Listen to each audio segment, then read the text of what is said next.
दिल छूने वाली कहानी। एक फरिश्ता या भी। मैं कई दिनों से बेरोजगार था। एक एक रुपए की कीमत जैसे करोड़ों लग रही थी। इस उठापटक में था कि कहीं नौकरी लग जाए।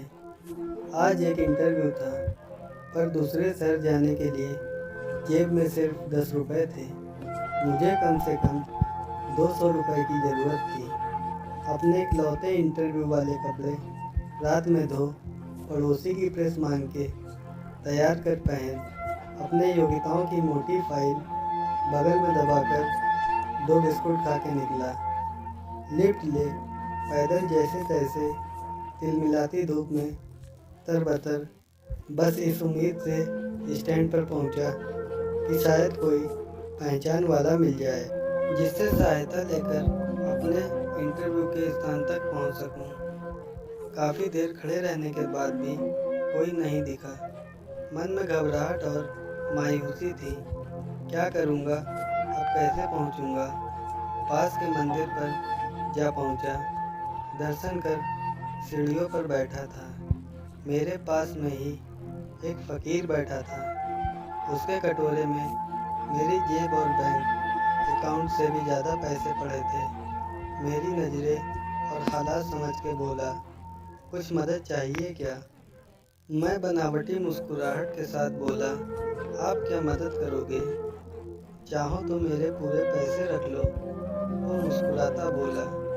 मैं चौंक गया। उसे कैसे पता मेरी ज़रूरत? मैंने कहा, क्यों? शायद आपको ज़रूरत है। वो गंभीरता से बोला, हाँ है तो, पर तुम्हारा क्या? तुम तो दिन भर मांग के कमाते हो। मैंने उसका पक्ष रखते हुए कहा। वो हंसता हुआ बोला, मैं नहीं मांगता साहब, लोग डाल जाते हैं मेरे कटोरे में पुण्य कमाने के लिए। मैं तो फ़कीर हूँ, मुझे इनका कोई मोह नहीं। मुझे सिर्फ भूख लगती है, वो भी एक टाइम, और कुछ दवाइयाँ। बस मैं खुद ये सारे पैसे मंदिर की पेटी में डाल देता हूँ। वो सहज था। कहते कहते मैंने हैरानी से पूछा, फिर यहाँ बैठते क्यों हो? ज़रूरतमंदों की मदद करने? कहते हुए वो मंद मंद मुस्कुरा रहा था। मैं उसका मुंह देखता रह गया। उसने 200 रुपये मेरे हाथ पर रख दिए और बोला, जब हो तब लौटा देना।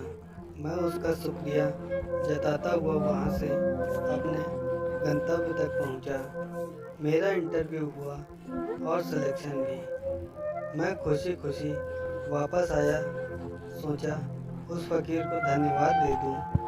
मैं मंदिर पहुँचा। बाहर सीढ़ियों पर भीड़ लगी थी। मैं घुस के अंदर पहुँचा। देखा वही फ़कीर मरा पड़ा था।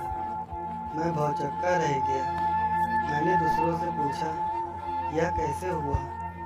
पता चला वो किसी बीमारी से परेशान था, सिर्फ दवाइयों पर जिंदा था। आज उसके पास दवाई नहीं थी और न उनको खरीदने के पैसे।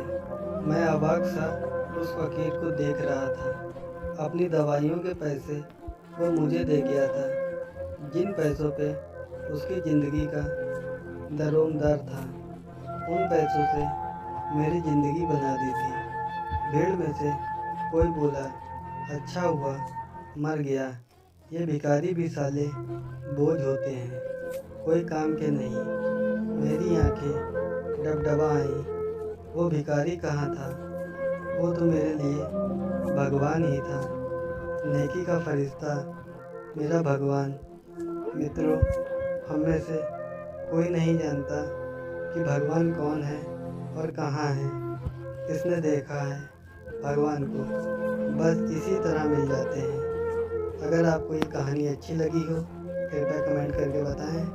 ऐसे ही कहानी देखने के लिए मेरे चैनल को सब्सक्राइब करें, लाइक करें, कमेंट करें। Thank you.